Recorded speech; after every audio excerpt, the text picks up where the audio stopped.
Hello दोस्तों, welcome to our channel NEET प्रिपाई। और इस वीडियो में हम स्टार्ट कर रहे हैं बायोटेक्नोलॉजी प्रिंसिपल एंड प्रोसेसेस। देखो, वैसे तो बायोटेक्नोलॉजी का जो चैप्टर है ये आपको दो पार्ट्स में देखने को मिलेगा। एनसीईआरटी में इसके दो चैप्टर्स हैं, एक तो बायोटेक्नोलॉजी प्रिंसिपल्स एंड प्रोसेसेस, एक बायोटेक्नोलॉजी एंड इट्स एप्लीकेशन। ठीक है, इसका एप्लीकेशन वाला पार्ट। सो ये दोनों चैप्टर कुल मिलाकर के अगर मैं इनकी इंपॉर्टेंस की बात करूँ ना, दोनों मिलाकर घेर लेते हैं लगभग, एवरेज बोल रहा हूँ 5 क्वेश्चन, 6 भी हो सकते हैं 4 भी हो सकते हैं, बट एवरेज 5 क्वेश्चन दोनों चैप्टर से मिलाकर नीट में पूछे जाते हैं। सोचो 90 में से 5 क्वेश्चन है बायोटेक्नोलॉजी में। और बायोटेक्नोलॉजी को अक्सर मैक्सिमम लोग ये मान लेते हैं कि ये बहुत हार्ड टॉपिक है, ये समझ में नहीं आता, इसमें बहुत कुछ मतलब ऊपर से निकल जाता है, क्वेश्चन सॉल्व नहीं होते सर इसके।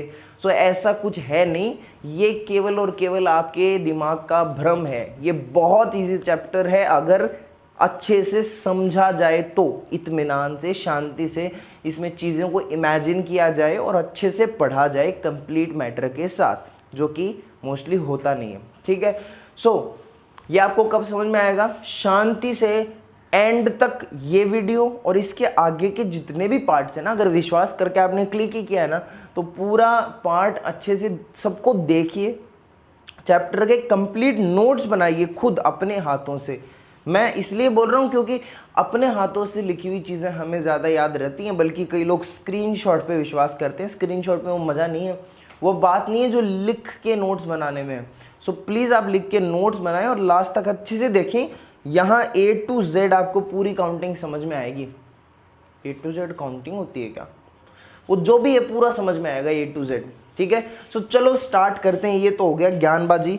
चलो सभी डॉक्टर देखेंगे अपनी स्क्रीन पर। देखो, व्हाट इज बायोटेक्नोलॉजी? सबसे पहले biotechnology, what is biotechnology? It may be defined as the use of, it may be defined as the use of microorganisms का यूज, एनिमल्स का यूज, प्लांट सेल्स का use, यहां तक कि उनके प्रोडक्ट्स का भी यूज किस चीज में करना? To generate different products at industrial scale and services useful to us. What is biotechnology? अरे ये एक ऐसी प्रोसेस है, ये एक ऐसी ब्रांच है बायोलॉजी की जो क्या करती है, जो माइक्रो ऑर्गेनिज्म को, प्लांट सेल को, एनिमल्स को और उनके प्रोडक्ट्स को यूज लेती है और उनसे डिफरेंट प्रोडक्ट्स बनाती, उनको यूज लेती है और उनसे ऐसे डिफरेंट प्रोडक्ट बनाती है इंडस्ट्रियल स्केल पर, या फिर ऐसे प्रोडक्ट्स बनाती है जो हमारे लिए यूजफुल हो, जो हमारा फायदा कराएं, ह्यूमन बीइंग का उद्धार करें। ऐसे प्रोडक्ट्स का बनाना, इन चीजों को यूज लेकर के, this is known as biotechnology. अब इसी बात को मैं नीचे तक पूरे अलग अलग तरीकों से बोलूंगा, ध्यान से सुनना। अब पता है पुराने टाइम में बायोटेक्नोलॉजी कैसी होती थी? How was the old biotechnology? Old biotechnology was based on natural capabilities of micro organism. इसमें ज्यादा झंझट नहीं होता था। ओल्ड बायोटेक्नोलॉजी केवल ऑर्गेनिज्म की, जो ऑर्गेनिज्म माइक्रो ऑर्गेनिज्म हम यूज ले रहे हैं ना, केवल उस माइक्रो ऑर्गेनिज्म की कैपेबिलिटी पे डिपेंड था। कैसे? अरे जैसे तुमने सुना होगा पेनिसिलिन बनवाया जाता था पहले। पेनिसिलिन जो एंटीबायोटिक है, सबसे पहले एंटीबायोटिक कौन सी है? पेनिसिलिन। पेनिसिलिन किससे बनवाई जाती थी? एक फंगस जिसका नाम है पेनिसिलियम नोटेटम, इससे पेनिसिलिन का प्रोडक्शन होता था। ये एंटीबायोटिक थी। ठीक है, तो फिर क्या किया लोगों ने? अब लोगों को जब पता चला कि अच्छा ये पेनिसिलियम नोटेटम ये प्रोड्यूस करता है, तो फिर लोगों ने ज्यादा प्रोडक्शन स्टार्ट कर दिया, इनको ज्यादा कल्चर करने लगे ताकि और ज्यादा पेनिसिलिन मिले। अरे और ज्यादा पेनिसिलिन मिले, और ज्यादा पेनिसिलिन मिले, लोगों की बीमारियों को ठीक किया जा सके पेनिसिलिन दे करके। ठीक है, ये क्या है? ये ओल्ड बायोटेक्नोलॉजी है। ठीक है, मतलब जिसमें माइक्रो ऑर्गेनिज्म की कैपेबिलिटी पर जो डिपेंड है कि इसकी कैपेबिलिटी है, ये माइक्रो ऑर्गेनिज्म नेचुरली पेनिसिलिन बनाता है, हमने कोई उंगली वहां पर नहीं की है। एक और example, formation of citric acid. Citric acid कौन बनाता है, बोल जोर से? Aspergillus Niger. एक और फंगस एस्परजिलस नाइगर। ये एस्परजिलस नाइगर सिट्रिक एसिड का फॉर्मेशन करती है। सिट्रिक एसिड हमारे काम का है यार, सिट्रिक एसिड हमारे काम का, ये प्रोड्यूस करती है, ये इसकी नेचुरल कैपेबिलिटी है इस माइक्रो ऑर्गेनिज्म की कि ये बनाएगा। तो हम क्या करेंगे, हम इसको और ज़्यादा कल्चर करेंगे, बोलेंगे ए एस्परजिलस नाइगर थोड़ा सिट्रिक एसिड बनाओ ना, मेरे को चाहिए। ए पेनिसिलिन, थोड़ा सा पेनिसिलिन बना के दे मेरे को, थोड़ा चाहिए मेरे को, बीमार हो गया हूँ मैं। ये ओल्ड बायोटेक्नोलॉजी है। लेकिन धीरे धीरे लोगों में क्या हुआ, लोग मॉडर्न हो गए, न्यू बायोटेक्नोलॉजी आई। What is this new biotechnology? You know, it was based on एक नया word, it was based on recombinant DNA technology. Sir ji ये क्या होती है, ये रिकॉम्बिनेंट डीएनए टेक्नोलॉजी क्या होती है? अब धीरे धीरे लोगों में दिमाग आने लगा, समझदार हो गए लोग, बालिग हो गए। फिर उन्होंने क्या किया, वो डीएनए तक पहुंच गए, सेल को। पहले तो लोगों को सेल नहीं पता थी, फिर देखो सेल के अंदर डीएनए, डीएनए के अंदर nucleic acid, sugar, phosphate group तक पहुंच गए। इतना ज्यादा खोद लिया लोगों ने, इतनी खतरनाक जेसीबी की खुदाई हुई कि लोग डीएनए तक पहुंच गए। अब लोग सोचने लगे कि यार हम हमारी बॉडी में जो फंक्शंस होते हैं प्रोटीन की वजह से होते हैं। कोई प्रोटीन होता है, वो कोई काम कराता है। वो प्रोटीन कैसे बनता है? उसको बनाता है जीन, प्रोटीन को बनाता है gene. Protein is made up by gene ना, और जीन डीएनए पे प्रेजेंट होता है। तो क्यों ना हम उस डीएनए में कुछ चेंज कर दें, क्यों ना हम उस फसाद की जड़ तक चले जाएं, उसी में कुछ चेंज कर दें ताकि जो हमें चाहिए वो हम बना सकें।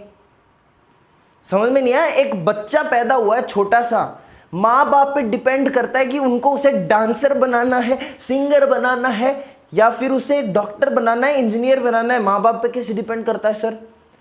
एक बच्चा जैसा एनवायरनमेंट उसको मिलेगा वो वैसा बनेगा। एक सिंगर का बेटा जो बचपन से केवल घर पे हमेशा उठते जागते सोते, जब से पैदा हुआ वो गाने का एनवायरनमेंट देख रहा है, तो वो गाना गाने के लिए वो उसके अंदर एक नेचुरल कला हो जाएगी कि वो यार गाने में बहुत अच्छा है।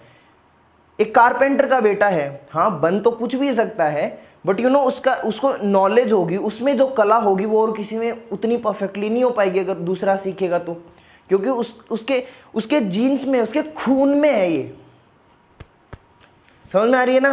तो मैं क्या बोलना चाह रहा हूं, रिकॉम्बिनेंट डीएनए टेक्नोलॉजी क्या होती है? ये वो टेक्नोलॉजी है जिसमें जड़ में चेंज कर दिया जाए और जड़ ही डिसाइड करेगी कि पेड़ कैसा बनेगा। ओके, सो लोगों के दिमाग विकसित हुआ तो सोचा कि अब हमारे हाथ में अब हम इस पेनिसिलिन से कुछ भी बनवा सकते हैं। हम इसके डीएनए में चेंज कर देंगे, जो जीन पेनिसिलिन बनवाने के लिए रिस्पॉन्सिबल है ना, हम उस जीन को चेंज करके सिट्रिक एसिड का जीन फिट कर देंगे तो वो सिट्रिक एसिड बनाने लग जाएगा। कुछ ऐसा एग्जाम्पल बता रहा हूं, ये आपको समझाने की कोशिश कर रहा हूं। So this new biotechnology was based on recombinant DNA technology. इसका एक बड़ा फेमस एग्जाम्पल है जो एनसीईआरटी में आपको देखने को मिलेगा। क्या एग्जाम्पल? मुझे भी बताओ ना। देख सुन जानी मेरी बात सुन। एग्जाम्पल है ह्यूमन जीन है ना, इंसुलिन, तुमने सुना है ना इंसुलिन, जिसकी कमी से क्या हो जाती है? डायबिटीज। इंसुलिन एक ह्यूमन जीन है, insulin. Human gene producing insulin has been transferred and expressed in bacteria like E coli. देखो जैसा कि मैंने ऊपर समझाया कि रिकॉम्बिनेंट डीएनए टेक्नोलॉजी मैं बता रहा था अभी तुमको, तो वैसा एक फेमस एग्जांपल है जैसे ह्यूमन में इंसुलिन जीन है, ठीक है। इंसुलिन को बनाने वाला जो जीन है डीएनए में, जो इंसुलिन बनाता है, वो हमारे डीएनए से चुपके से निकाल करके एक बैक्टीरिया होता है ई कोलाई, उस बैक्टीरिया के डीएनए में अगर फिट कर दिया जाए तो वो जीन वहां भी इंसुलिन बनाएगा। ऐसा माना लोगों ने, ऐसा किया लोगों ने एक्सपेरिमेंट कि अगर इंसुलिन बनाने वाले जीन को हमारे डीएनए से निकाल करके ई कोलाई के डीएनए में फिट कर दिया जाए तो इंसुलिन यहां जो बन रहा था वो इंसुलिन यहां भी बनेगा, यस और नो? बनेगा ना। सो यही तो बात बता रहा हूं मैं कि दिस इज न्यू बायोटेक्नोलॉजी। मतलब इंसुलिन बनवा रहे हैं हम ई कोलाई से, ओले, तो human gene producing insulin has been transferred and expressed in bacteria like E coli. अच्छा सर ये क्यों किया? क्यों क्यों क्यों क्यों क्यों किया? पूरा चैप्टर इसी पे बेस्ड है, अच्छे से समझ में आएगा।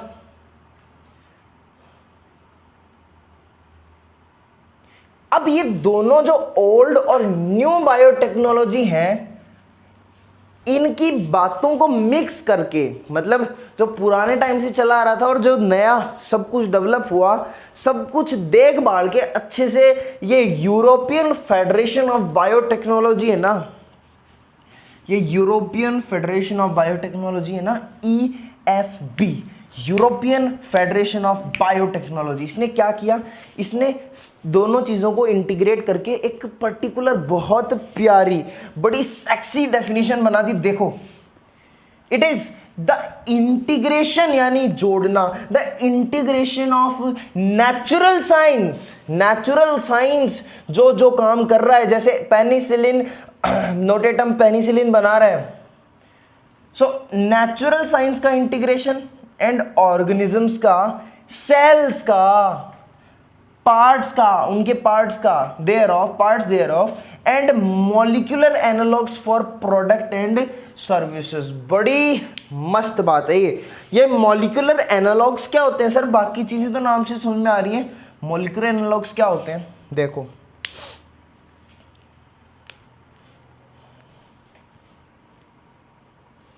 मॉलिक्यूलर एनालॉग को मैं एक एग्जांपल से समझाता हूं, ठीक है? एक एग्जांपल से समझा रहा हूं। एक 5 रुपए का पेन है, एक 5 रुपए का पेन है, ये पेन रहा 5 रुपए का पेन, ब्लू पेन है, ठीक है? डॉट है, 5 रुपए का है, डॉट है, ठीक है? एकदम सिंपल सा। मान लो रिनोल्ड वाला पेन है सर, वो तो आजकल 7 रुपए का आता है, तो ठीक है 7 का मान लो, वो रिनोल्ड वाला पुराना सा पेन है वो, ठीक है? अब लोगों ने एक 250 रुपए का पेन निकाल रखा है, 250 रुपए का पेन निकाल रखा है, जो दिखने में बड़ा सुंदर दिखता है, चमकता है दूर से एकदम, लेकिन लिखने में दोनों आते हैं ना तो दोनों सेम ही लिखते हैं। यह चमकता नहीं है, प्लास्टिक का बना हुआ है, सिंपल। इसमें लोगों ने मेटल जोड़ा, कुछ ना कुछ करके एकदम सुंदर बना दिया, 250 रुपए ले लिए। और भी अच्छा एग्जाम्पल दूं क्या? एक आदमी था, वो चाय की टफली पे नाके पे बैठ के चाय पी रहा था। चाय थी 5 रुपए का, ये छोटा सा कप, ठीक है? क्वांटिटी इस चाय की मान लो कितनी भी मान लो यार, कि जैसे 50 ml मान लो एग्जाम्पल। ये एक 5 स्टार होटल में गया, इतनी 500 ml चाय, 50 ml चाय पी, रुपए दिए 500। What is this? चीज तो वही है, पैसे अलग अलग लग रहे हैं। मैं कुछ ऐसे एग्जाम्पल देखो, आपको मॉलिक्यूलर एनालॉग समझाना चाह रहा हूं। मॉलिक्यूलर एनालॉग क्या होते हैं? मतलब ऐसे केमिकल सब्सटेंसेस, ऐसे मॉलिक्यूल्स, ऐसे केमिकल सब्सटेंसेस जिनकी बेसिक स्ट्रक्चर तो सेम है, बट फंक्शन अलग अलग है। तो कुछ कुछ पता चला। मॉलिक्यूलर एनालॉग की अगर प्रॉपर डेफिनेशन बोलूं तो मैं ऐसे बोलूं, देखो, अगर मान लो कोई हमारे पास ऐसे न्यूक्लिक एसिड्स हैं जो नेचुरली अकरिंग आरएनए डीएनए के बिल्कुल सिमिलर हैं, मतलब जो नेचुरली किसी की बॉडी में डीएनए आरएनए होते हैं उनके जैसे ही हैं बिल्कुल वो न्यूक्लिक एसिड्स, ठीक है? और हम उनको मान लो कोई मेडिसिन बनाने में काम में ले रहे हैं, हम इन न्यूक्लिक एसिड्स को जो आर्टिफिशियल हैं, ठीक है, बेसिक स्ट्रक्चर दोनों की सेम है, स्ट्रक्चर सेम है, दीज आर मॉलिक्यूलर एनालॉग। मतलब मॉलिक्यूलर एनालॉग क्या होते हैं कि ऐसा नेचुरली हो रहा है और ऐसा मैंने आर्टिफिशियल बना दिया, ठीक है? नेचुरली अकरिंग, जैसे मान लो एग्जांपल आरएनए डीएनए है, या एग्जांपल मान लो प्रोटीन है, ठीक है? तो जैसे मान लो इंसुलिन हो गया, ठीक है? सो इंसुलिन अपनी बॉडी में बनता है, वो जो काम कर रहा है वो ठीक है, नेचुरली अकरिंग इंसुलिन है, ठीक है? अब मैंने उंगली करके क्या किया, लैब में आर्टिफिशियली इंसुलिन बना दिया, आर्टिफिशियली इंसुलिन बना दिया, स्ट्रक्चर दोनों की बेसिक सेम ही होगी ना। ये मॉलिक्यूलर एनालॉग्स होते हैं, मतलब एक नेचुरली अकरिंग है, एक आर्टिफिशियल है, स्ट्रक्चर दोनों की सेम है, दोनों को काम में ले सकते हैं हम वही पर्टिकुलर काम कराने के लिए, लेकिन एक नेचुरली अकरिंग है और एक लैब में मैंने उंगली करके बनाया। This is molecular analogue. तो मतलब कुल मिला के बात समझ में आई ना। The integration of natural science and organism cells, parts thereof and molecular analog for product and services। ठीक है, फिर से एक बार इसी बात का ढिंडोरा मैं पीट दूं कि this biotechnology deals with the isolation of useful genes from a variety of sources. पहला काम बायोटेक्नोलॉजी में क्या होगा, हम जीन्स को आइसोलेट करेंगे, यूजफुल जीन्स को, जो हमारे काम के जीन्स है ना, उनको आइसोलेट करेंगे अलग से किसी सोर्स से। जैसे एग्जांपल, ह्यूमन से इंसुलिन बनाने वाले जीन को हमने अलग कर लिया, isolation of useful gene from a variety of sources and the formation of new combination of DNA. मतलब क्या करेंगे, अब हम इसको, ये जो हमने ह्यूमन इंसुलिन का जीन निकाला है, इससे हम नया रिकॉम्बिनेंट डीएनए बनाएंगे, नया कॉम्बिनेशन बनाएंगे डीएनए का। कैसे बनाएंगे, यहां से ह्यूमन से निकाला, ये इकोलाई बैक्टीरिया बैठा था, यहां पर जाकर के इसके डीएनए में डाल दिया, तो इसका डीएनए क्या हो गया, नया कॉम्बिनेशन बन गया ना। यहाँ पे देखो एग्जाम्पल, ये देखो हमारा ये डीएनए है, सर्कुलर तो नहीं है सॉरी, तो ये हमारा डीएनए है। यहाँ से ये मैंने मान लो एग्जाम्पल दे रहा हूँ, यहाँ से ये मैंने इंसुलिन प्रोड्यूसिंग जीन है इसको निकाला, ठीक है निकाला। देन ये ई कोलाई का डीएनए है, सिंगल सर्कुलर, यहां पर मैंने इसको काट के, और ये जो मैंने यहां से ह्यूमन का जो इंसुलिन बनाने वाला जीन था ये मैंने यहां फिट कर दिया। सो ये क्या बना, ये बना रिकॉम्बिनेंट डीएनए, नया कॉम्बिनेशन बन गया डीएनए का। ठीक है, ओके, यस और no. Now let's read it again. Biotechnology deals with the isolation of useful genes from a variety of sources and the formation of new combinations of DNA, recombinant DNA for repair, improvement, perfection and matching of a genotype. Why do we do this process? What is the main reason behind this? For human welfare, for our services, for repair, improvement, perfection and matching of a genotype. Thus हम यहां से conclude कर सकते हैं कि genetic engineering में भी defined as, genetic engineering में भी डिफाइंड है। ये जेनेटिक इंजीनियरिंग क्या है, अरे ये जो काम करते हैं ना, इसकी जो इंजीनियरिंग है that is known as genetic engineering. ये जो ठोक पीट करते हैं ना, ये जैसे कोई गाड़ियों का काम करता है तो उसको मैकेनिकल इंजीनियर को बोलते हैं, और किसी ने अगर बायोटेक्नोलॉजी सीखी है और वो अगर ये ऐसा काम कर रहा है ठोक पीट का, यहाँ से निकालना यहाँ डालना, यहाँ से निकालना यहाँ डालना, वो करना, पूरे दिन इनके बीच में घूमते रहना, ऐसा जो काम करते हैं ना उनको जेनेटिक इंजीनियर्स बोलते हैं। And this is known as genetic engineering. समझ में आ रहा है ना, this is known as genetic engineering. So genetic engineering क्या होती है, ये ऐसी टेक्निक है, as a technique for artificially and deliberating modifying DNA gene to suit human needs। सीधी सी बात है, फिर मैंने वही बात बोल दी कि ये जेनेटिक इंजीनियरिंग या ये बायोटेक्नोलॉजी में इंक्लूड होती है genetic engineering. So genetic engineering एक ऐसी टेक्निक है जिससे हम आर्टिफिशियली एंड डेलिबरेटली मॉडिफाई कर सकते हैं डीएनए को, जीन को, ताकि इंसान को फायदा हो। हर जगह इंसान फायदा देखता है, यहां भी फायदा होगा। इंसान को कैसे फायदा हो सकता है, हम जीन को कैसे मॉडिफाई करें कि हम और खतरनाक हो जाए। Is it okay? चलो अब एक बार फिर समझते हैं। इन चीज़ों को मैं चैप्टर में लास्ट तक इतनी बार रगड़ूंगा कि अच्छे से याद हो जाएगा, देख लेना। In genetic engineering. In genetic engineering क्या होता है, ये प्रोसेस बताता हूं। Breakage of DNA molecule at two desired position. ये डीएनए भाई, ये मेरा डीएनए है, बड़ा सोना है, डबल स्टैंडर्ड है तू, डबल स्टैंडर्ड मेरा डीएनए। मैंने इसको यहां से काटा, ठीक है, दो डिजायर्ड पोजीशंस पे काटा मैंने। इसका ये जो पार्ट है इसको आइसोलेट कर दिया। मैंने इस डीएनए के पर्टिकुलर पार्ट को आइसोलेट कर दिया था जिसमें मेरा डिजायरेबल जीन प्रेजेंट है।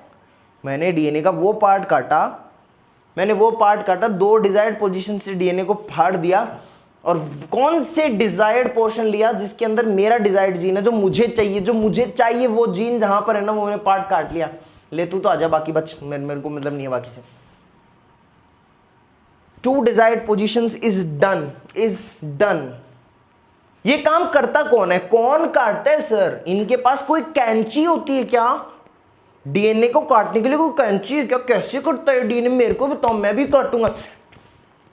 तू नहीं काट सकता डीएनए को, इसके लिए मॉलिक्यूलर सीजर की जरूरत होती है। सीजर की नहीं, मॉलिक्यूलर सीजर की जरूरत होती है। किसकी?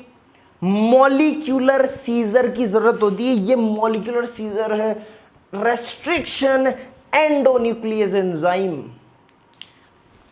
बोल दिया ना मैंने, restriction endonuclease enzyme is known as molecular scissor, जो डीएनए को काटता है।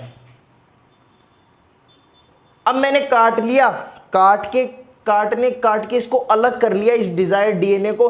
This is isolation of specific DNA segment. एक स्पेसिफिक डीएनए सेगमेंट की मैंने कटाई कर ली, जेसीपी से खुदाई कर ली, आइसोलेट कर दिया इसको। अब क्या होगा सर, आइसोलेट करने के बाद क्या होगा? इसके बाद मैंने ई कोलाई को बुलाया, इधर, या फिर मैंने एग्रोबैक्टीरियम ट्यूमिनिफेशंस को बुलाया। मैंने उस ऑर्गेनिज्म को बुलाया जिसके अंदर मुझे ये डालना है। मैंने उस कैंडिडेट को, उस माइक्रो ऑर्गेनिज्म को, उसको बुलाया, उस सेल को बुलाया जिसके अंदर मुझे जो डिजायर्ड डीएनए मैंने मेरे से आइसोलेट किया उसके अंदर मैं डालूंगा और वो मुझे मेरा काम करके देगी। It is just like surrogate mother, it's just like surrogate mother. Okay, now insert it in another DNA molecule at desired position। another DNA molecule कहाँ मिलेगा? जो भी आगे जो दूसरा ऑर्गेनिज्म होगा उसके अंदर मिलेगा। another DNA molecule at desired position। अब उसके अंदर भी हमने क्या किया, ये ले जा करके कहाँ अटका दिया, लगा दिया कि भाई ले, ये इस पोजीशन में मुझे यहाँ पर लगाना है। ठीक है, ये चीज़ें पढ़ेंगे और अच्छे से, पूरे चैप्टर में इनका ढिंडोरा पीटेंगे। अब जैसा कि मैंने बोला था, डिजायर्ड डीएनए लगा दिया है, अब ये क्या बन गया? रिकॉम्बिनेंट डीएनए बन गया। रिकॉम्बिनेंट कहाँ बना है? आगे की तरफ। जैसे मेरे से डीएनए निकाला और उसमें डीएनए का वो पार्ट जोड़ दिया उसके डीएनए में, तो उसका कैसा हो गया डीएनए? रिकॉम्बिनेंट डीएनए हो गया, रिकॉम्बिनेंट डीएनए हो गया। ठीक है, यही पूरी जो प्रोसेस है, this is known as genetic engineering. Genetic engineering में यही होता है। जेनेटिक इंजीनियरिंग जो ह्यूमन वेलफेयर के लिए होती है, जो इंसानों के फायदे के लिए होती है, this is genetic engineering. And genetic engineering basically aims at जोड़ो, तोड़ो, फिर जोड़ो, एम्स एट एडिंग, रिमूविंग और repairing of A part of genetic material. Genetic material है, उससे मैं कुछ निकाल रहा हूँ, फिर दूसरी जगह कहीं डाल रहा हूँ, कहीं कुछ टूट गया तो उसको रिपेयर कर रहा हूँ डाल के। So this is all about genetic engineering, यानी जेनेटिक्स की इंजीनियरिंग, जेनेटिकल मटेरियल की इंजीनियरिंग, that is known as genetic engineering. पहली बार था जब इन दोनों लोगों ने, Stanley Cohen and Herbert Boyer, Stanley Cohen and Herbert Boyer, Stanley Cohen and Herbert, बस चुप, आगे बोल। Stanley Cohen and Herbert Boyer, इन्होंने पहली बार first made recombinant DNA by linking an antibiotic resistant gene with a plasmid of Salmonella typhimurium. सबसे पहली बार Stanley Cohen and Herbert Boyer ने एक रिकॉम्बिनेंट डीएनए बनाया था। ठीक है, कैसे बनाया था? इन्होंने एक एंटीबायोटिक रेजिस्टेंट जीन लिया था। अब समझ गए ना, एंटीबायोटिक रेजिस्टेंट डिजायर्ड जीन है हमारा, एंटीबायोटिक रेजिस्टेंट जीन, इसको लिया। फिर उसके बाद में ये जो साल्मोनेला टाइफीम्यूरियम, नीला नीला अंबर, ये साल्मोनेला टाइफीम्यूरियम, ये एंटीबायोटिक रेजिस्टेंट लेकर के इसमें डाल दिया। अब इसमें कहाँ पर डाला? इसके प्लाज्मिड में डाला। सर जी वो प्लाज्मिड क्या हुआ है? प्लाज्मिड ये एक्स्ट्रा क्रोमोसोमल जेनेटिक मटेरियल होता है, एक्स्ट्रा डीएनए होता है। देखो ये एक मैंने मान लो एक इकोलाई बनाई है, इसके अंदर ये इसका मेन जेनेटिक मटेरियल है। ठीक है, इस मेन जेनेटिक मटेरियल के साथ साथ यहाँ पर कुछ एक्स्ट्रा क्रोमोसोमल डीएनए प्रेजेंट होता है, जो आपने सेल बायोलॉजी में पढ़ा होगा। सो this is plasmid is extra chromosomal DNA, ये भी जेनेटिक मटेरियल तो ये भी है। तो इस प्लाज्मिड के अंदर इस एंटीबायोटिक रेजिस्टेंट जीन को डाला साल्मोनेला टाइफी में, और जो हमें करवाना था वो करवा डाला। पहली बार इन्होंने ऐसे रिकॉम्बिनेंट डीएनए का फॉर्मेशन किया था, कोशिश। उसके बाद में ये जो मैं आज पढ़ रहा है ना बायोटेक्नोलॉजी, किसकी औलाद है? पॉल